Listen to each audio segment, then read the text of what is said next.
নমস্কার, আশা করি সকলেই খুবই ভালো আছেন। আজকের রেসিপিটি হলো ঝিঙে দিয়ে মুগ ডালের রেসিপি। এটি বানানো যেরকম খুব সোজা, খেতেও কিন্তু ভীষণ সুস্বাদু।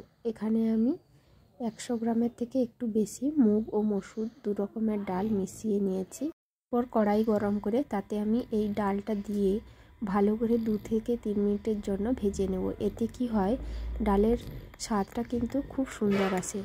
ভাজা হয়ে গেলে একটি পাত্রে নিয়ে ভালো করে হাত দিয়ে ধুয়ে জল ঝরিয়ে আবারও এতে কিছুটা জল দিয়ে দেব। দিয়ে গ্যাসের উপর বসিয়ে এতে পরিমাণ মতো নুন ও অল্প পরিমাণ হলুদ দিয়ে, খুব একটা বেশি কিন্তু হলুদ লাগবে না, দিয়ে তারপরে এটাকে 10 থেকে 15 মিনিটের জন্য লো আঁচে রেখে দেব সিদ্ধ হতে। আমার এরকমভাবে সিদ্ধ হয়ে যাওয়ার পরে আমি এটাকে নামিয়ে নেব। আবারও কড়াইতে গরম করে তেলের মধ্যে কেটে রাখা ঝিঙেগুলো দিয়ে ভালো করে 5 থেকে 6 মিনিটের জন্য ঝিঙেটা ভেজে নিতে হবে। অল্প নুন দিয়েছি এবং ঝিঙেটা 5 থেকে 6 মিনিট ভাজছি। ভাজা হয়ে গেলে এটাকে নামিয়ে রাখবো এবং এই কড়াইতে যতটা পরিমাণ তেল আছে আর একটু তেল দিয়ে এতে তেজপাতা, শুকনো লঙ্কা সব কিছু মশলা দিতে হবে। শুকনো লঙ্কা তেজপাতা ভাজা হয়ে গেলে এর মধ্যে অল্প কালো জিরে, অল্প জিরে দিয়ে সুন্দর করে ফোড়নের গন্ধ উঠলে তো করে রাখা আদা কুচি দিয়ে এর মধ্যে বড় সাইজের একটা পেঁয়াজ কুচিও দিয়ে দেব। পেঁয়াজটাকে আবারও 2 থেকে 3 মিনিটের জন্য ভালো করে ভেজে নিতে হবে। পেঁয়াজ ভাজা হয়ে গেলে এর মধ্যে কুচনো টমেটো দিয়ে আবারও ভালো করে ভেজে নেব।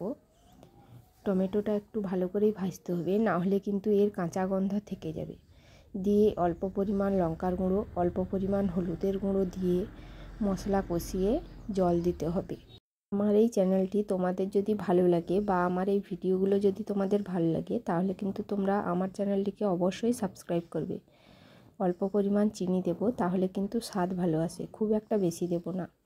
মশলা কষানো হয়ে গেলে এর মধ্যে ভেজে রাখা ঝিঙে দিয়ে তারপরে যে ডাল সিদ্ধটা দিয়েছিলাম ওটাকেও দিয়ে দেব। দিয়ে খুব ভালো করে একসঙ্গে সব কিছুকে মিশিয়ে নিয়ে 2 থেকে 3 মিনিটের জন্য রেখে দেব লো ফ্লেমে। তোমরা চাইলে অল্প একটু জল দিতে পারো, আমি অল্প একটু জল দিয়েছি।